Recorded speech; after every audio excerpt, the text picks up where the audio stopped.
Well, what exactly is dark matter?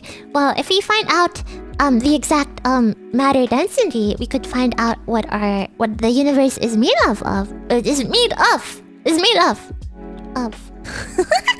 And of this density, how much of it is allocated to stuff like stars? And of this dark matter, how much of it is stuff like black holes and stellar remains and other particles that are too dim to see?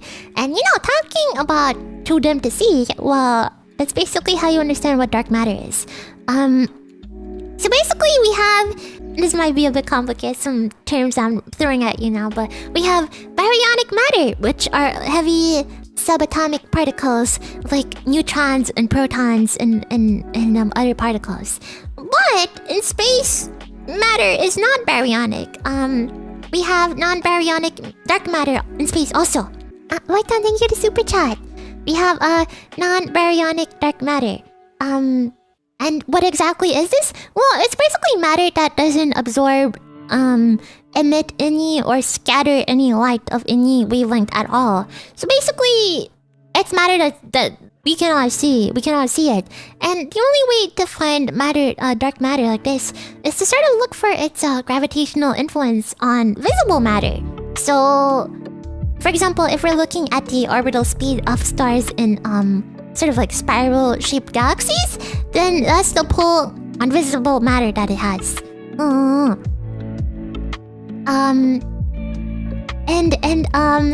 Actually, dark matter was not found too long ago. It wasn't found too long ago. It was an astronomer that was actually calculating the velocity in cluster galaxies, and they found out that the gravitational attraction was not enough to hold everything together. So they were like, "What's going on, bro?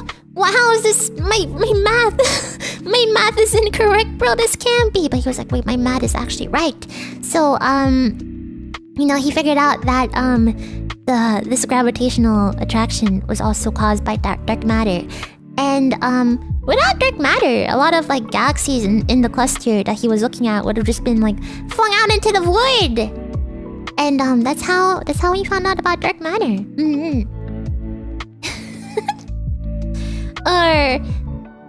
Or I guess you could say, what's the matter? What's the matter with that?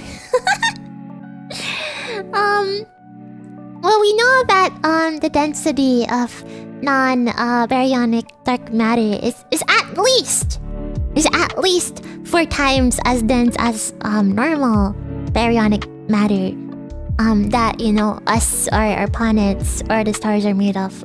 We also know that the universe is homogeneous and isotropic. And well, what that means is basically, last time we learned that the universe is expanding, right? We learned that the universe is expanding, and that's proven. Well, every point in the universe is expanding at the same rate, right? It's not like one point in the universe is expanding at a quicker rate than the rest, right? It's all expanding at the same rate. Oh, on this edition of Cosmos, Bros Sagan explains how dark matter is spooky. Sagan? Me? Who? What? Johnny, thank you to super chat.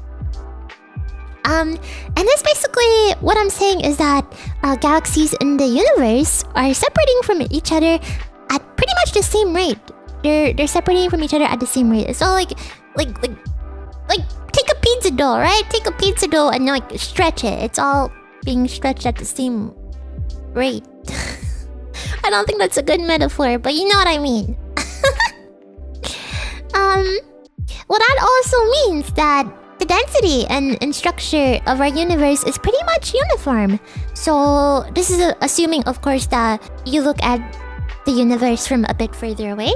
Like, obviously, if you take like a magnifying glass and you look at the universe in like one point, and then you like compare it with another point, you'll be like, but that's not the same thing here and there. Like, if you look at the universe from a bit further away, you'll notice that the universe pretty much looks the same in different parts of it, and it's all expanding at the same rate. That's what it means to be that the universe is homogeneous and isotropic. I guess that means we live in a really big pizza. And basically, if you put yourself in the universe and you look at it from far enough away, you'll notice the same thing in no matter what direction you look at it.